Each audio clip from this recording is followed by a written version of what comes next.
ఎంతో మహిమాన్వితమైన భీష్మ ఏకాదశి. ఈ భీష్మ ఏకాదశిని జయ ఏకాదశి అని కూడా పిలుస్తారు. ఎంతో పవిత్రమైన శక్తివంతమైన రోజు ఇది. మాఘమాసంలోని శుక్లపక్షంలో వచ్చే ఏకాదశిని భీష్మ ఏకాదశి అంటారు. మరి ఎంతో శక్తివంతమైన ఈ రోజు ఈ చెట్టును తాకితే చాలు జన్మల పాపాలు తొలగిపోతాయి, సకల శుభాలు కలుగుతాయి, లక్ష్మీనారాయణల సంపూర్ణ అనుగ్రహం మీకు కలుగుతుంది. మరి ఎంతో శక్తివంతమైన భీష్మ ఏకాదశి రోజు ఏ చెట్టును తాకితే సకల శుభాలు కలుగుతాయో ఇప్పుడు ఈ వీడియోలో తెలుసుకుందాం. భీష్ముడు ఉత్తరాయణ పుణ్యకాలంలో తనువు చాలించాడు. భీష్ముడు చనిపోయే ముందు ధర్మరాజుకి విష్ణు సహస్రనామాన్ని బోధించిన పవిత్రమైన తిదే ఈ ఏకాదశి. ఈ రోజు భీష్ముడికి తర్పణం చేసి మహావిష్ణువుని పూజిస్తే అటువంటి వారికి స్వర్గప్రాప్తి కలుగుతుంది. ఈ రోజు ఏ కార్యం తలపెట్టినా అది ఖచ్చితంగా విజయవంతం అవుతుంది. ఈ జయ ఏకాదశి చాలా శక్తివంతమైనది. ఈ రోజు ఉపవాసం ఉంటే బ్రహ్మహత్యా పాపం సైతం తొలగిపోతుందని శాస్త్రాలు చెబుతున్నాయి. ఈ జయ ఏకాదశి రోజు అంటే భీష్మ ఏకాదశి రోజు తెల్లవారుజామునే నిద్రలేచి తల స్నానం చేసి ఇంట్లో పూజ చేసుకోవాలి. ఈ ఏకాదశి రోజు ఇంట్లో పూజ చేసేటప్పుడు విష్ణు చాలీసా పఠిస్తే సకల దరిద్రాలు తొలగి సకల శుభాలు కలుగుతాయి. మహావిష్ణువుకు పసుపు రంగు అంటే చాలా ఇష్టం. కాబట్టి ఈరోజు పూజ చేసే సమయంలో పసుపు రంగు పువ్వులను స్వామికి సమర్పించండి. ఇలా చేస్తే మీరు కోరిన కోరికలు తప్పక నెరవేరతాయి. అదేవిధంగా ఈ జయ ఏకాదశి రోజు పూజలో దేవుడికి నైవేద్యంగా పసుపు రంగు ఉండే పళ్ళను సమర్పించండి. అదేవిధంగా ఈరోజు పూజ చేసే సమయంలో పూజ చేసేవారు పసుపు రంగు బట్టలు కట్టుకోండి. ఈ ఏకాదశి రోజున మీ ఇంటి దగ్గరలో ఉండే ఏదైనా దేవాలయానికి వెళ్ళండి.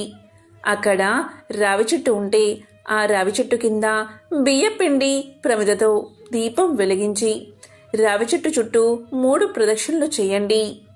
ఇలా ప్రదక్షిణలు చేసేటప్పుడు మీ మనసులో ఉన్న కోరికను మహావిష్ణువుకు చెప్పుకుని ప్రదక్షిణలు చేయండి. ఇలా చేస్తే మీ కోరిక తప్పక నెరవేరుతుంది. రావి చెట్టు సాక్షాత్తు మహావిష్ణువు స్వరూపం కాబట్టి ఈ జయ ఏకాదశి రోజున మహావిష్ణువును పూజిస్తే కోటి జన్మల పుణ్యం వస్తుంది.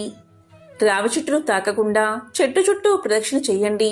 ఎందుకంటే రావి చెట్టును కేవలం శనివారం రోజు మాత్రమే తాకాలి.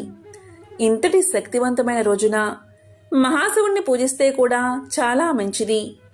ఈ రోజున అంటే ఈ ఏకాదశి రోజున ఉపవాసం ఉండేవారు మహావిష్ణువుతో పాటు మహాశివుడి నామాన్ని జపిస్తూ ఉంటే మీరు చేసే ఉపవాసానికి రెట్టింపు ఫలితం వస్తుంది. ఈ జయ ఏకాదశి రోజున ఇంట్లో ఖచ్చితంగా పూజ చేసుకోవాలి. ఏ ఇంట్లో అయితే ఈ రోజున దీపం పెట్టి పూజ చేస్తారో వారి పాపాలన్నీ అగ్నిలో పడిన దూది మాదిరిగా నశిస్తాయట. ఈ జయ ఏకాదశి రోజున ఉదయం పూజ చేసి సాయంత్రం ఇంటి ముందు అంటే గుమ్మం ముందు 2 దీపాలు వెలిగించండి. ఈ 2 దీపాలలో ఒక దీపం విష్ణు దేవుడికి, మరొక దీపం మహాలక్ష్మికి అంకితం చేయబడుతుంది. ఇలా ఏకాదశి రోజున సాయంత్రం సమయంలో ఎవరైతే ఇంటి ముందు దీపాలు వెలిగిస్తారో వారి ఇంట్లోకి లక్ష్మీదేవి అడుగు పెడుతుంది. ఇక ఏకాదశి రోజున ఇంట్లో ఉన్న తులసి మొక్క దగ్గర కూడా నెయ్యి దీపాన్ని వెలిగించండి. తులసిమాతకి నెయ్యి దీపం వెలిగించి పసుపు, కుంకుమ, అక్షింతలు పెట్టి నమస్కారం చేసుకుని తులసి మొక్క చుట్టూ 5 ప్రదక్షిణలు చేయండి. సంపదలకు దేవత అయిన లక్ష్మీదేవి తులసిమాతలో నివాసం ఉంటుంది. కాబట్టి తులసి మొక్క ముందు దీపాన్ని వెలిగిస్తే లక్ష్మీ అనుగ్రహం కలిగి సిరి సంపదలు ప్రాప్తిస్తాయి. మీ ఇంట్లో తులసి మొక్క లేకపోతే ఈ రోజున అంటే జయ ఏకాదశి రోజున ఇంటికి తులసి మొక్క తెచ్చుకుంటే చాలా మంచిది. ఈ రోజున ఇంటికి తులసి మొక్కను తెచ్చుకోవడం వల్ల స్వయంగా లక్ష్మీదేవిని మీ ఇంటికి ఆహ్వానించినట్లే. అలాగే ఈ రోజున శ్రీయంత్రాన్ని ఇంటికి తెచ్చుకుని పూజాగదిలో ఉంచితే కూడా చాలా మంచిది. ఈరోజు భగవంతుని ముందు ఆవు నెయ్యితో దీపాన్ని వెలిగించండి. అలాగే ఓం నమో నారాయణాయ, ఓం నమో నారాయణాయ అనే మంత్రాన్ని 108 సార్లు జపించండి. ఇలా చేస్తే ఆ లక్ష్మీనారాయణల అనుగ్రహం మీకు సంపూర్ణంగా దక్కుతుంది. భీష్మ ఏకాదశి అని పిలువబడే ఈ రోజున భీష్మాచార్యుణ్ణి తలుచుకుంటే మన పితృదేవతలకు స్వర్గలోక ప్రాప్తి కలుగుతుందని హిందువుల నమ్మకం. ఈ పర్వదినాన తర్పణాలు వదిలితే సంతాన ప్రాప్తి కలుగుతుందని, సంతానం ఉన్నవారి పిల్లలకు సద్బుద్ధులు కలుగుతాయని విశ్వాసం. ఇక భీష్మ ఏకాదశి రోజున ఈ పనులు అస్సలు చేయకూడదు. అవి ఏంటి అంటే, ఈ రోజు మాంసాహారం జోలికి వెళ్ళకూడదు. అలాగే వెల్లుల్లి, ఉల్లిపాయ వంటి ఆహార పదార్థాలకి దూరంగా ఉండాలి. ఈ రోజు అన్నం తినకుండా ఉపవాస దీక్ష చేపట్టాలి. ద్వాదశి వరకు బ్రహ్మచర్యను పాటించాలి. ఎంతో శక్తివంతమైన భీష్మ ఏకాదశి రోజు ఏ చెట్టును తాకాలి అంటే అదే ఉసిరి చెట్టు.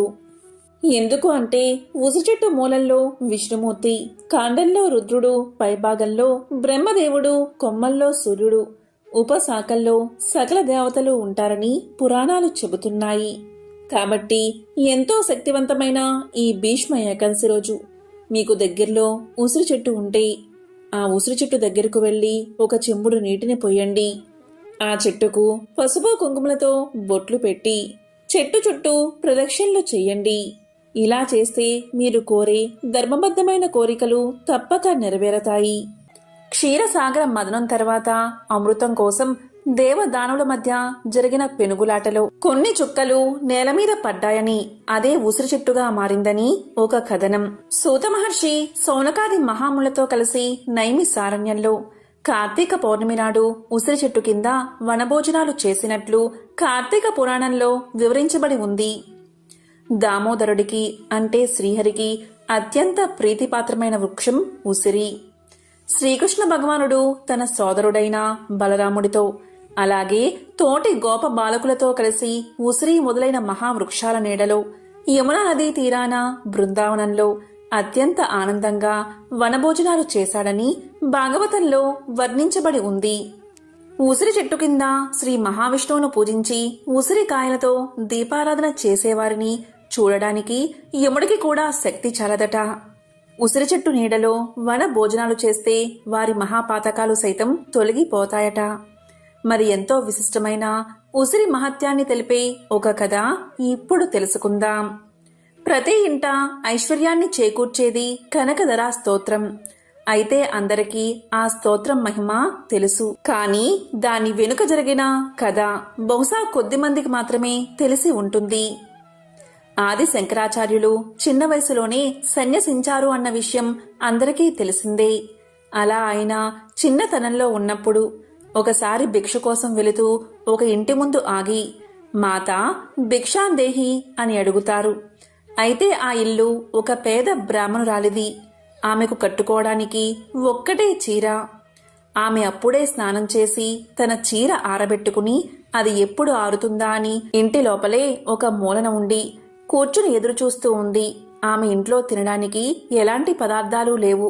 పూర్తిగా బీదరికంలో ఉంది. అటువంటి బీద బ్రాహ్మణ స్త్రీకి ఆదిశంకరుల పిలుపు వినబడగాని ఇలా అనుకుంది, అయ్యో నా ఇంట్లో ఏమీ లేదు, కాని ఎవరో భిక్షకు వచ్చారు, నేను ఇప్పుడు ఏం చెయ్యాలి అని బాధపడుతూ ఇల్లంతా వెతకగా ఆమెకు తన ఇంట్లో ఒక చోట ఎండిన ఉసిరికాయ కనబడింది. ఆమెకు బట్టలు లేకపోవడం వల్ల ఆ ఉసిరికాయని తలుపు చాటు నుంచి ఆదిశంకరుల భిక్ష పాత్రలోకి విసురుతుంది. మొదట ఆ సంఘటనకు ఆదిశంకరులు అయోమయం చెందినా ఆయనకున్న దివ్య దృష్టితో పరిస్థితిని అర్థం చేసుకుని ఏమీ లేకపోయినా కూడా ఉన్న ఉసిరిని దానం చేసిన ఆమె వ్యక్తిత్వాన్ని, ఆమె బేదరికాన్ని తలుచుకుని బాధపడుతూ విష్ణువు లక్ష్మీ నిలయమైన ఆ ఉసిరిని చూస్తూ ఒక్కసారిగా కనకధర స్తోత్రాన్ని ఆసువుగా చెప్పారట.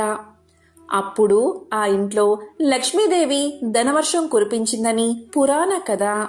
అందుకే ఉసిరికాయ దానం ఎంతో గొప్పదని చెబుతారు. ఉసిరి చెట్టు ఇంట్లో ఉంటే వాస్తు దోషాలు తొలగిపోవడంతో పాటు దుష్టశక్తులు కూడా ఆ ఇంట్లోకి ప్రవేశించవు. నరదృష్టి, నరపీడ ఆ ఇంటి నలుమూలలో కూడా ప్రవేశించదు. ఉసిరి చెట్టులో శ్రీ మహావిష్ణువు, లక్ష్మీదేవి కొలువై ఉంటారు. ఉసిరి చెట్టుకు వృద్ధాప్యం లేదు. అందుకే ప్రతి మనిషి 5 ఉసిరి చెట్లు నాటాలని చరక మహర్షి తెలియచేశారు. ఉసిరి చెట్టుకు 8 వైపులా 8 దీపాలు పెట్టి 8 ప్రదక్షిణలు చేస్తే సకల బాధలు తొలగి మంచి జరుగుతుందని పురాణాలు చెబుతున్నాయి. కార్తీక మాసంలో శివాలయంలో ఉసిరి చెట్టు కింద ప్రతి సోమవారం ఉదయం సాయంత్రం ఎవరైతే దీపాన్ని వెలిగిస్తారో అలాంటి వారి పాపాలన్నీ తొలగిపోతాయి. ఇప్పటివరకు చేసిన పాపాలు అగ్నిహోత్రంలోని దూది వలె నశిస్తాయి. వారు ఇప్పటివరకు చేసుకున్న పుణ్యం 10 రెట్లు అవుతుంది. కార్తీక మాసంలో ఉసిరికాయ మీద ఒత్తులు పెట్టి దీపాన్ని వెలిగిస్తారు. ఈ దీపం కార్తీక దామోదరుడికి అత్యంత ప్రీతిపాత్రమైనది. ఉసిరికాయ మీద ఒత్తుని వెలిగించడం, క్షీరాబ్ది ద్వాదశి రోజు తులసితో పాటు ఉసిరిని పూజించడం, ఉసిరి చెట్టు నీడన వనభోజనాలు చేయడం, వీలైతే ఉసిరి నీడ పడుతున్న నీటితో స్నానాన్ని ఆచరించడం, ఇటువంటి ఆచరణలు ఎన్నో పుణ్యఫలాన్ని ఇస్తాయి.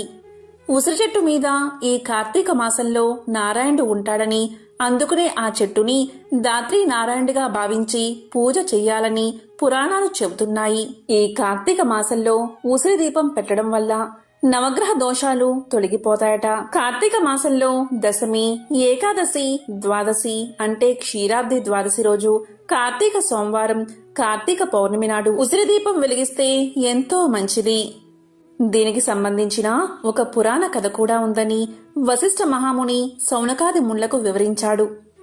పాండవులు అరణ్యవాసం చేసేటప్పుడు కార్తీక మాసంలో శివుడికి పూజ చెయ్యాలి అనుకున్నారు. కాని అక్కడ శివాలయం కాని శివలింగం కాని లేదట. ఏం చెయ్యాలా అని ఆలోచిస్తూ ఉండగా ద్రౌపదితో శ్రీకృష్ణుడు ఇలా పలుకుతాడు. ఓ ద్రౌపది, నేను చెప్పేది విను. ఇప్పుడు కార్తీక మాసం. నిన్ను, నీ భక్తులను కొన్ని గ్రహాల దోష ఫలితాల కారణంగా జూదంలో ఓడిపోయి ఇలా అష్టకష్టాలు అనుభవిస్తున్నారు.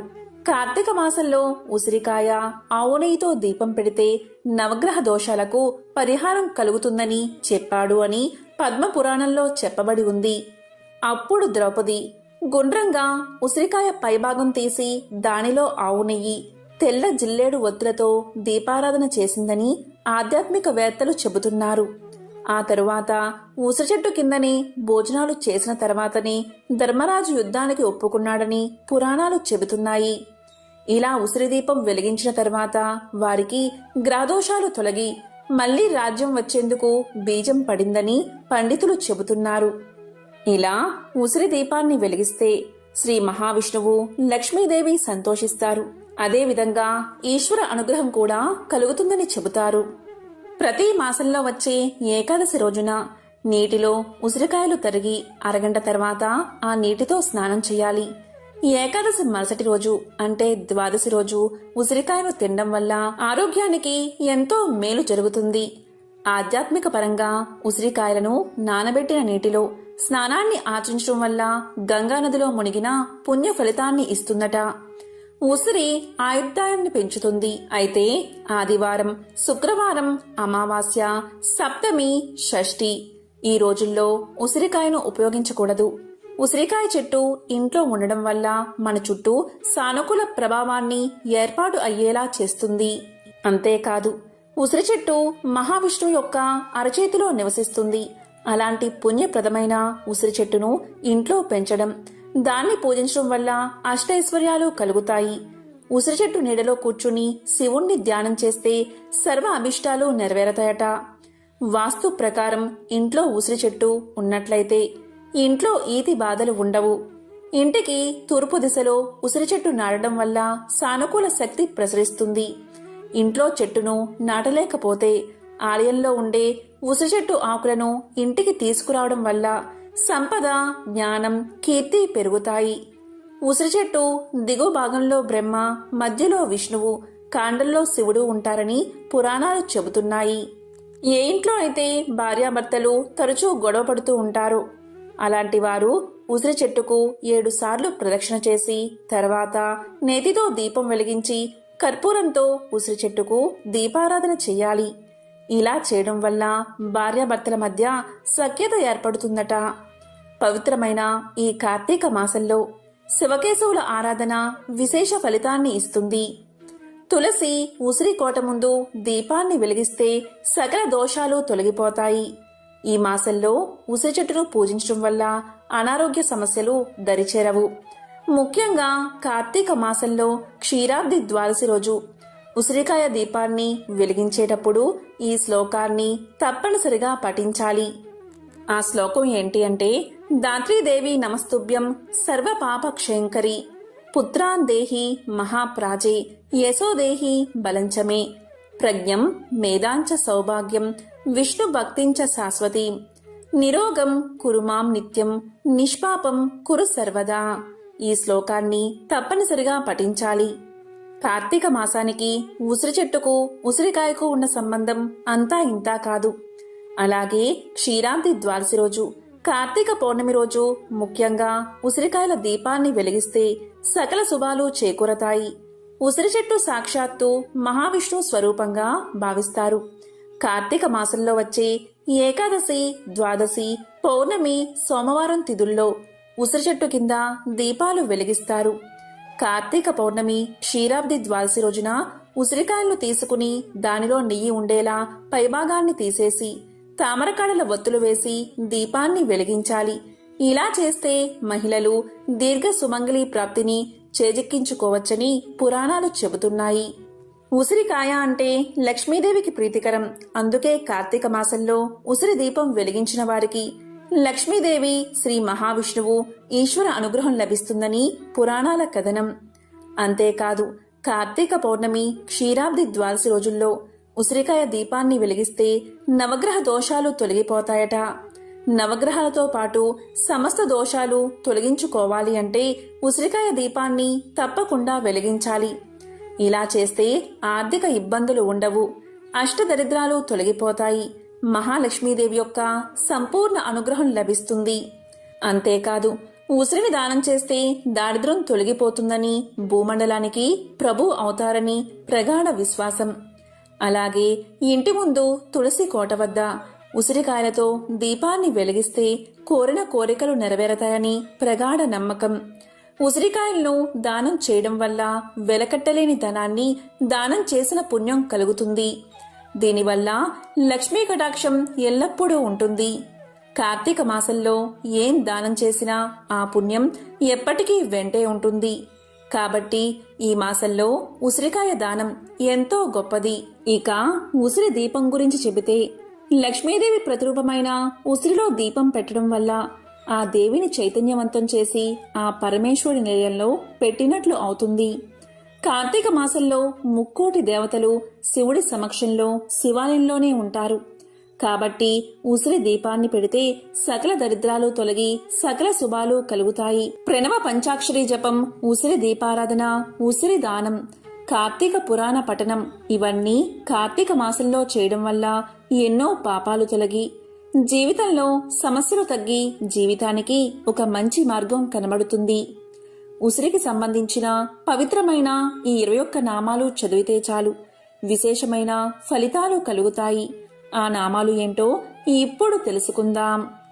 ఓం దాత్రే నమః, ఓం రమాయై నమః, ఓం శాంత్యై నమః, ఓం లోకమాత్రయై నమః, ఓం కాంత్యై నమః, ఓం ఆబ్ది తనయాయై నమః, ఓం మేధాయై నమః, ఓం గాయత్ర్యై నమః, ఓం కళ్యాణై నమః, ఓం సావిత్ర్యై నమః, ఓం విష్ణుపత్ని నమః, ఓం విశ్వరూపాయై నమః, ఓం మహాలక్ష్మై నమః, ఓం సురూపాయై నమః, ఓం ప్రకృత్యై నమః, ఓం కమనీయాయై నమః, ఓం ఇందిరాయై నమః, ఓం అవ్యక్తాయై నమః, ఓం సుద్యత్యై నమః, ఓం కమలాయై నమః, ఓం జగద్దాత్రియై నమః. ఉసిరికాయను ఆంగ్లంలో ద ఇండియన్ గూస్బెర్రీ అని, హిందీలో ఆమ్లా అని, సంస్కృతంలో ఆమలక అని అంటారు. దీనిలో వైటమిన్ సి పుష్కలంగా ఉంటుంది. ఉసిరికాయలను, గింజలను, ఆకులను, పూలను, వేళ్లను, బెరడును ఆయుర్వేద ఔషధాల్లో వాడతారు. ముఖ్యంగా చ్యవనప్రాస్లో మలబద్ధకానికి ఉసిరికాయ దివ్య ఔషధం. షాంపూలో కూడా ఉసిరికాయను వాడతారు. దీని శాస్త్రీయ నామం ఫిలాంతస్ ఎంబ్లికా. ఇది ఫిలాంతిసా కుటుంబానికి చెందినది. మరీ పెద్దగా మరీ చిన్నగా కాకుండా మీడియంగా ఎదిగే చెట్టు. ఈ చెట్టు ఆకులు చిన్నవిగా ఆకుపచ్చ రంగులో ఉండి కొమ్మలు విస్తరించి ఉంటాయి. దీని పువ్వులు పసుపు, ఆకుపచ్చ రంగుల సమ్మేళనంతో కూడి ఉంటాయి. వైద్యపరంగా ఉసిరిక ఎన్నో ఔషధ గుణాలు ఉన్న వృక్షం. ఆయుర్వేదంలోనూ యునానీ ఔషధాల్లో విరివిగా వాడతారు. ఈ చెట్టు కాయలు, పువ్వులు, బెరడు, వేరు అన్నీ సంపూర్ణ ఔషధ గుణాలు కల భాగాలే. వైటమిన్ సి, వైటమిన్ ఇ పుష్కలంగా ఉన్న ఉసిరి జుట్టుకి మంచి ఔషధంగా ఉపయోగపడుతుంది. జుట్టు రాలడం, తెల్లబడడం, చుండ్రు లాంటివి రాకుండా కాపాడుతుంది. ఉసిరికాయల్లో న్యూట్రియంట్స్ పుష్కలంగా ఉంటాయి. ఇది చర్మం నుండి చర్మంలో మృత కణాలను తొలగించి కొత్త కణాలను పెంచుతుంది. చర్మం కాంతివంతం చేయడానికి ఉసిరికాయ చాలా బాగా పనిచేస్తుంది. దీన్ని ఫేస్ ప్యాక్ గా తయారు చేసుకుని వాడుకోవచ్చు. ఇలా చేయడం వల్ల చర్మ ఆరోగ్యం బాగుంటుంది. ఈ ఉసిరికాయలో ఉండే వైటమిన్ సి నిర్జీవంగా ఉన్న చర్మంలో కొన్ని అద్భుతాలను చూపుతుంది. కొలెజాన్ ఉత్పత్తిని పెంచుతుంది. దీనివల్ల ముఖం ముడతలు పడదు. అదేవిధంగా స్కిన్ ఎలాస్టిసిటీని కూడా పెంచుతుంది. డ్రై స్కిన్ ని నివారిస్తుంది. చర్మం అలసిపోవడాన్ని సరిచేస్తుంది. డయాబెటీస్ ఉన్నవారికి, బరువు తగ్గాలని ఆలోచించే వారికి ఇది చాలా బాగా సహాయపడుతుంది. మీరు దీన్ని ముఖం మీద రాస్తే మీ చర్మంలో నల్లదనాన్ని పూర్తిగా తొలగించుకోవచ్చు. లివర్ డిసీజ్తో బాధపడేవారు ఉసిరికాయను పరిమిత పరిమాణంలో తీసుకోవాలి. కాబట్టి ఎంతో విశేషమైన ఈ క్షీరాబ్ది ద్వాదశి పౌర్ణమి తిథుల్లో ఉసిరికాయ దీపాన్ని వెలిగించి అదేవిధంగా ఉసిరికాయను దానం ఇవ్వడం వల్ల ఈ భూమండలాన్ని దానం చేసిన ఫలితాన్ని పొందవచ్చు. ఉసిరికాయలతో ఇటువంటి పరిహారాలు పాటించడం వల్ల, ఉసిరికాయ దీపాన్ని వెలిగించడం వల్ల లక్ష్మీనారాయణల శివానుగ్రహాన్ని పొందవచ్చు. ఓం నమో నారాయణాయ. ఓం శ్రీ మహాలక్ష్మియే నమః. ఓం నమః శివాయ.